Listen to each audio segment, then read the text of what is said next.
Hello guys, welcome back to another video of RJ Coding Tips. Mayang ngasi khoi blog ki type to video mo khapuduna laksari. Haiba video si Eihakna Manipur Global Buyer and Sellers Meet haiba summit si da yaujarubagi aina blog amakak namjabani adudubu aina mayamda share tawjarakpani. So haiba blog asi 10 October da namjaguni adubu khudongcha da laibadagi edit tawga amadi upload tawba ngamjadamni adubu Tanzai yengaga ngasi upload tawjara aijini. So haiba sida akoina kai thingnarapagi adugu loinana kai experience torakpage haibadu mayamda share tawjari. So video se honaba tawsi. Let's start the video. So mayam ahanbagi oina koi governor la ami governor ki interaction happen ni mayam jido koi wari watai tawdo mayam sida jido ubiri. Sabmisigi koi indoor amasung outdoor da famani do indoor manung da laigogi koi premier source kar ucharakke mayam kuning di taminasi ahanbada koi the all Manipur handloom export development entrepreneurs consortium HANDICRAFTS gi matanga koi yeminasi da koi gi phi phajaba ma utli table runner dining table with 4 table mat set cinema cha hoide dining table cinema mats ne ba dining table 4 table relief game da counter relief game and relief game. Then other viewers from the Ningombam, Meira, Kanto, Kulen, Kukul. This is not easy. I give more than that. Do you want to table runner? Single. This is not tiny. I thought we have it. This is not. Side my table made set. 4 table, 4 euro, 6 euro, by different colors. This is from low classes, and this is a Gopta classes, and this is a normal weavers from Manipur, and these are some apparel like top, silk top, and this is a Japan gi ko sanga do design to Japan gi print aman lit na ko da do se ko marang bizin je ko gi mai te ko Manipur GI ke ko GI ke sina ko na ne fi on ai din sa ge su yang chan da ko ma pan ke se da de na na ko ni sina ko diversify to kan da ko na cushion cover gi table runner table mat che ko na foreign da ko na export to ko तुझे फावदी क्या हम export करता हुई वाला ही रहे export से कोई ना कोई किसी से चलते हैं तो बहुत चीज़ें और आई तो क्या जमीरा नंबर बेस और कोई बात नहीं प्रोडक्शन पे money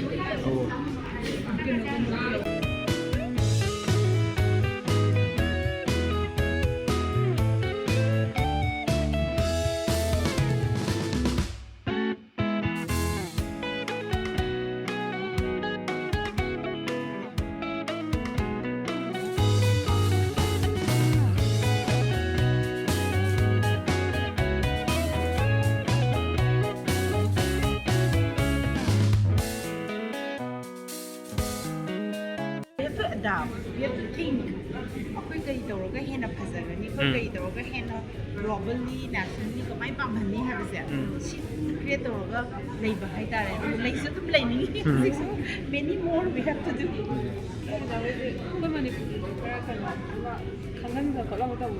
Manipur gi ne si entire Manipur gi department have the tourism department oro election office oro governor oro chief minister former chief minister sabirengi magi office oro entire project is supplied by Chandra.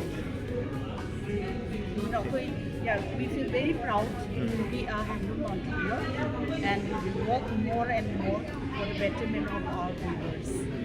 This is a reason la kanda this is high doing neba do we doing neba do koi de koi sum put koi neba koi sum design create doing neba deki koi ko high bina ba masu darkar lidra koi isa na di Facebook ta khar thagale deki si amma di tum thagala ga so koi do we will work or we will be not late, so we little slow for the name. The way angang yang puri besi na tak ko masu darkar lidra. Not only me, it's like SB embroidery, TV collection. We have a consortium which is 22 entrepreneurs recognized by the government. So the citizen So akoina makha tarpada NIBIAA Devices Private Limited amu yengminnase. Moigi sida nothing truly disappears ka haiba hadi kai kaimta mangde sine mo haije ko no khoina yengjalagadi mo khoina yengjalagadi mangde ka hai thare so sidi moina offer to services ke ka khara pire ko aduga deploy worldwide ta deployment ta tawi hai ke si khoi sida ju mangi video mo khsu play tawri ado sir yaragadi si explain tawi ne ai tau jage akoi je kana tau jamani satellite based tracking tau jamani haibadi anywhere in the world akoi je tracking to ngam outdoor to wore gadi ja so egara kana egara akoi ja so egara airplane egara dum akoi track to bangam jai aduna adugi capability to akoi se showcase tau jaba lak jaba ado sigi khoi gi development tawba dagi di smaina khoina showcase tawba si myam jing je khoi gi sidai te thengna awa ba dagi di kai hena develop ta hanjani hadi adugumba da kai mo le akoi je hoji yam wai je akoi hardware development yam wai hardware development ai India du lai je pot se akoi China dai dom san ko to paisa change already India dai du government du support phangde Manipur government du support phangde aduna du tawna ba support phangna hona ba yam wai aduna adugi du kitang support pibi da gadi kitang ngai da ado smaina khoi gi government na ko chance ka pi da smaina khoi gi ko si du ngasi lai ri myam khoi gi sigi khoi gi showcase tawba ko sigi ꯂꯩꯔꯤꯕ ꯃꯑꯣꯡ ꯃꯇꯧ ꯃꯌꯥꯝꯁꯦ ꯎꯕꯗꯀꯣ ꯀꯩ ꯍꯥꯏꯗꯤ ꯒꯣꯔꯃꯦꯟꯅ ꯇꯧꯔꯤꯁꯦ ꯌꯥꯝꯅ ꯐꯩꯅ ꯈꯟꯕ꯭ꯔꯥ ꯅꯠꯇ꯭ꯔꯒ ꯀꯃꯥꯏꯅ ꯀꯩ government tꯧꯔꯤꯁꯦ I appreciate certain Manipur government a lot for this opportunity. Hope we could experience in next time also.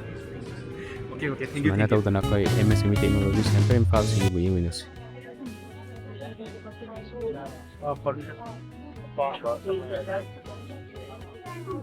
The chief floor is available.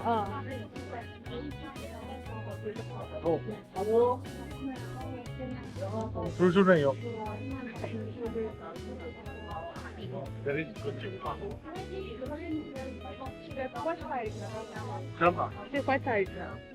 Quite a deep. Tina, ago. Yeah, no. No father, the year of it.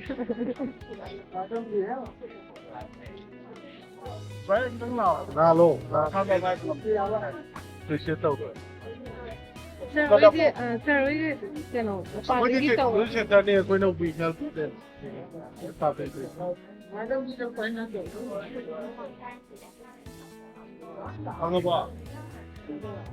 Sumna makha tarpada State Bamboo Mission Manipur si mu yengminnase. So sigi akoina chatloba sida experience anowa khoigi thengnatriba khoigi haitare hana dagi budi leiba but akoina explore tawdaba khangudaba myam mu khak adugumba khoigi stall myam jing adugumba khoigi technology industry myam mu khak su thene si khoi dei sa dai dira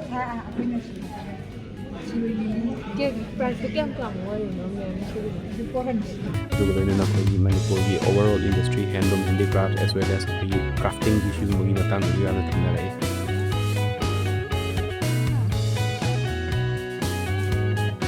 cycle se lai cycle se gear cycle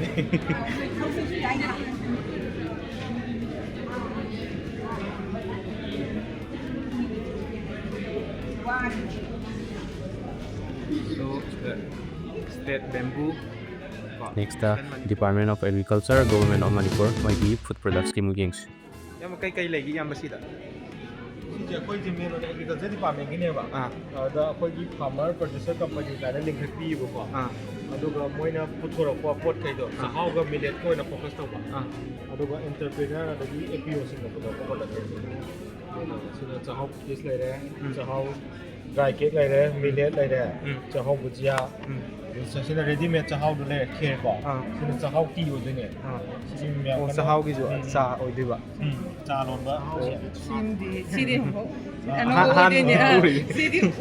ꯈꯪꯉꯦ ꯑꯇꯩꯗꯤ ꯁꯤꯗꯤ ꯍꯥꯟꯅ ꯁꯤꯅ ꯆꯥꯛꯍꯥꯎ ꯂꯩꯔꯦ ꯑꯗꯒꯤ ꯁꯤꯅ ꯆꯥꯛꯍꯥꯎꯒꯤ floor ꯀꯣ ꯄꯦꯟ ꯀꯦꯛ ꯀꯩꯀꯩ ꯂꯣꯏ ꯁꯦꯝꯅꯕ ꯔꯦꯗꯤꯃꯦꯗ ꯑꯥꯗꯁꯤꯅ ꯃꯤꯂꯦꯠꯅ ꯑꯃ ꯂꯩꯕꯗꯣ Si chahauti price kya hoy 50 ꯑꯣꯏꯕꯅꯦ ꯍꯥꯏꯗꯤ ꯁꯤꯗ ꯀꯩꯅꯣꯅꯤꯗ ꯏꯟꯒ꯭ꯔꯤꯗꯤꯌꯦꯟꯕꯨꯗꯤ ꯑꯗꯨꯝ ꯁꯤꯡ ꯇꯦꯖꯄꯇꯥ ꯀꯩꯀꯩ ꯂꯣꯏ ꯌꯥꯎꯔꯅꯦꯕꯀꯣ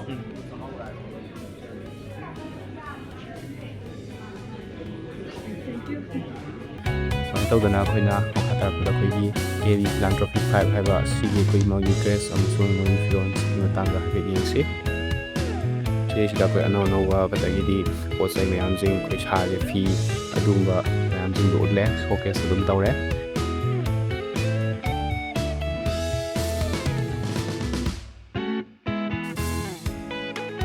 Next up, IE Mega Handloom Cluster and Manipur Handloom and Handicrafts Development Corporation Limited MHHDC ꯁꯤ ꯑꯩꯈꯣꯏꯒꯤ ꯑꯅꯤꯁꯦ ꯄꯨꯜꯂꯒ ꯑꯗꯨꯝ ꯆꯠꯆꯔꯛꯑꯒꯦ ꯀꯣꯃꯦꯟ ꯑꯗꯨꯒ ꯂꯣꯏꯅꯅ ꯁꯤꯗꯩꯁꯤꯗ ꯑꯩꯈꯣꯏꯒꯤ ꯅꯨꯄꯥ ꯑꯃꯁꯨ ꯐꯖꯕ ꯑꯃ ꯂꯩꯔꯦꯀꯣ ꯃꯁꯝ ꯆꯨ ꯈꯣꯏꯕ ꯑꯗꯒꯤꯗꯤ ꯁꯣꯝꯗ ꯅꯨꯄꯤ ꯑꯃꯁꯨ ꯂꯩꯔꯦ ꯑꯗꯨꯒ ꯁꯣꯝꯗꯁꯨ ꯑꯩꯈꯣꯏ ꯐꯖꯕ ꯗ꯭ꯔꯦꯁꯇ ꯅꯨꯄꯤ ꯑꯃꯁꯨ ꯂꯩꯔꯦ ꯅꯦꯛꯁꯇ ꯑꯃꯨꯛ ꯑꯩꯈꯣꯏ ꯃꯩꯔꯥ ꯐꯨꯗ ꯆꯪꯃꯤꯟꯅꯁꯤ ꯑꯩꯈꯣꯏꯅ ꯈ꯭ꯋꯥꯏꯗꯒꯤ ꯃꯤ ꯃꯌꯥꯝꯅ ꯄꯥꯝꯅ ꯆꯥꯅꯕꯀꯣ ꯃꯩꯔꯥ ꯐꯨꯗꯁ ꯁꯣꯝꯗ ꯌꯧꯁꯜꯂꯛꯑꯦ ꯃꯩꯔꯥ ꯐꯨꯗꯁꯀꯤ ꯌꯥꯝ ꯂꯩꯔꯦ ꯃꯌꯥꯝꯅꯁꯨ ꯄꯥꯝꯅꯕꯀꯣ ꯃꯩꯔꯥ ꯐꯨꯗꯁꯦ ꯃꯈꯜ ꯃꯈꯜ ꯃꯣꯏꯒꯤ ꯄ꯭ꯔꯗꯛ ꯃꯌꯥꯝꯁꯤꯡꯁꯤꯗ ꯂꯩꯔꯦ New launch ꯄ꯭ꯔꯗꯛ ꯉꯥꯛꯇꯅꯤ ꯁꯤꯗ ꯂꯩꯔꯤꯁꯤꯅ sigisina pineapple, dried pineapple, freeze dry. Then kombucha, introducing kombucha. Then this is pineapple cookies, very recently. And this is the energy bar, based on millet and dry fruits. ꯂꯩꯔꯤꯕ product ꯃꯌꯥꯝꯁꯤꯡꯁꯦ ꯎꯕꯗꯀꯣ ꯑꯩꯈꯣꯏ premium product ꯉꯥꯛꯇ ꯑꯣꯏꯅ ꯃꯥꯜꯂꯤ ꯍꯥꯏꯗꯤ ꯑꯩꯈꯣꯏꯒꯤ quality ꯌꯥꯎꯕꯀꯣ ꯍꯥꯏꯗꯤ ꯑꯩꯈꯣꯏꯒꯤ ꯏꯔꯝꯗꯝꯗꯁꯨ ꯁꯥꯖꯕ ꯑꯣꯏꯕꯅꯤꯅ ꯑꯩꯈꯣꯏ ꯃꯤ ꯃꯌꯥꯝꯅꯁꯨ ꯑꯗꯨꯝ ꯄꯥꯝꯅꯕ ꯑꯣꯏꯕꯅꯤ ꯃꯗꯨꯒꯤ ꯃꯈꯥ ꯇꯥꯔꯛꯄꯗ ꯃꯅꯤꯄꯨꯔ ꯑꯣꯔꯒꯥꯅꯤꯛ ꯃꯤꯁꯟ ꯑꯦꯖꯦꯟꯁꯤ ꯃꯈꯣꯏꯒꯤ ꯐꯨꯗ ꯄ꯭ꯔꯗꯛꯁ ꯃꯅꯤꯄꯨꯔꯒꯤ ꯑꯣꯏꯅꯀꯣ ꯑꯣꯔꯒꯥꯅꯤꯛꯀꯤ ꯊꯥꯕ ꯍꯧꯖꯤꯛꯀꯥꯟꯗꯤ ꯑꯣꯔꯒꯥꯅꯤꯛꯁꯦ ꯑꯣꯔꯒꯥꯅꯤꯛꯇ ꯑꯣꯏꯅ ꯐꯣꯀꯁ ꯇꯧꯕꯅꯤ ꯑꯣꯔꯒꯥꯅꯤꯛꯀꯤ ꯄꯣꯠ ꯆꯩꯅꯤ ꯂꯩꯔꯤꯁꯤꯡꯁꯦ ꯁꯤꯗꯩꯁꯤꯗ ꯑꯩꯈꯣꯏꯒꯤ ꯌꯥꯏꯉꯪ ꯂꯩꯔꯦ ꯇꯔꯃꯔꯤꯛ ꯁꯤꯗꯩꯁꯤꯗ ꯁꯤꯡ ꯁꯤꯗꯩꯁꯤꯗ ꯑꯩꯈꯣꯏꯒꯤ ꯁꯤꯒꯤ ꯃꯣꯏꯒꯤ ꯄ꯭ꯔꯗꯛ ꯑꯣꯏꯗꯣꯏꯅꯤ ꯁꯤꯗꯩꯁꯤꯗ ꯃꯈꯜ ꯃꯈꯜꯒꯤ ꯄ꯭ꯔꯗꯛ ꯃꯌꯥꯝ ꯂꯩꯔꯤ ꯀꯤꯋꯤꯁꯨ ꯂꯩꯔꯤ ꯑꯗꯒꯤꯁꯤꯅ ꯆꯝꯄ꯭ꯔꯥ ꯀꯣ ꯀꯆꯥꯏ ꯂꯦꯃꯟ ꯁꯤꯗꯩꯗ ꯑꯕꯣꯀꯥꯗꯣ ꯂꯥꯛꯑꯦ ꯑꯕꯣꯀꯥꯗꯣꯁꯦ ꯑꯩꯈꯣꯏ ꯈ꯭ꯋꯥꯏꯗꯒꯤ ꯇꯥꯡꯕ ꯍꯩꯗꯨꯅꯤ ꯑꯗꯒꯤꯗꯤ ꯁꯤꯗꯩꯁꯤꯗ ꯃꯣꯔꯣꯛ ꯁꯤ ꯑꯣꯔꯒꯥꯅꯤꯛ ꯉꯥꯛꯇ ꯑꯣꯏꯗꯣꯏꯅꯤꯀꯣ ꯑꯗꯩ ꯆꯥꯛꯍꯥꯎ ꯂꯩꯔꯦ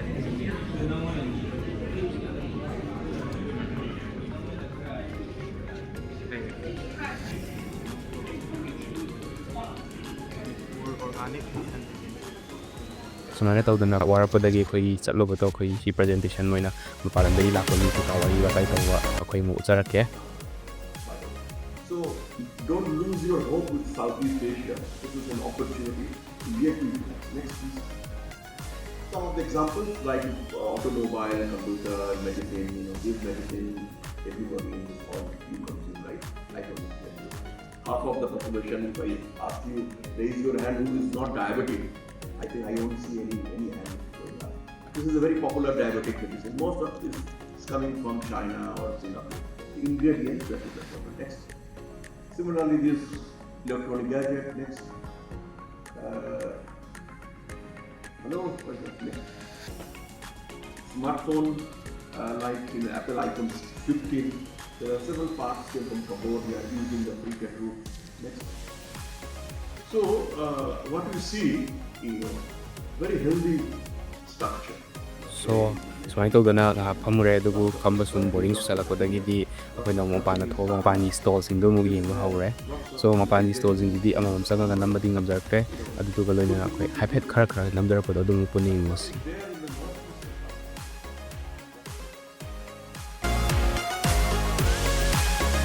ya lai yo myam ji sa mu gi dangani ꯃꯝ ꯏꯅꯔꯖꯤ ꯍꯥꯏꯕ ꯑꯃ ꯂꯩꯔꯦ ꯑꯩꯈꯣꯏꯁꯤ ꯀꯩꯅꯣ ꯆꯪꯉꯒꯗꯤ ꯌꯦꯡꯗ꯭ꯔꯦ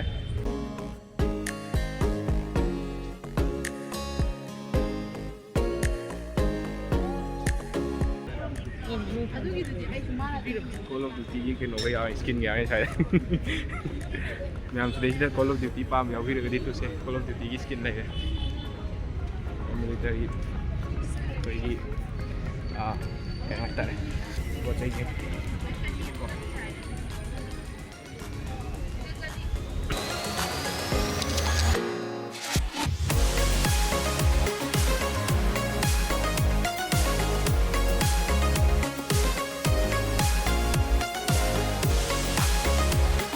Tokun food product ꯍꯥꯏꯕꯁꯤ ꯑꯣꯏꯗꯣꯏꯅꯤ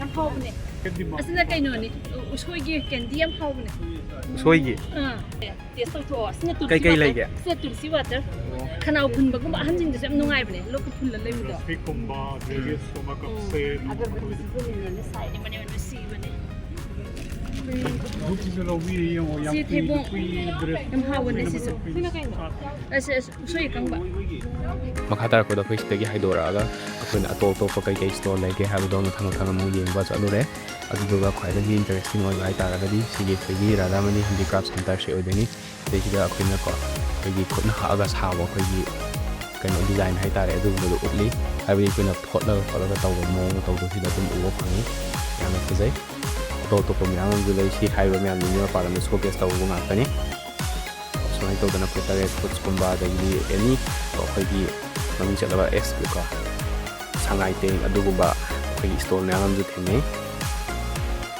ꯁꯤ ꯃꯊꯪ ꯃꯊꯪ ꯂꯩꯔꯦ ꯑꯗꯨꯕꯨ ꯑꯩꯈꯣꯏ ꯁꯤ ꯈꯔ ꯁꯝꯖꯜꯂꯛꯑꯒ ꯃꯌꯥꯝ ꯐꯥꯁ ꯐꯣꯔꯋꯥꯔꯗ ꯇꯧꯔꯁꯤ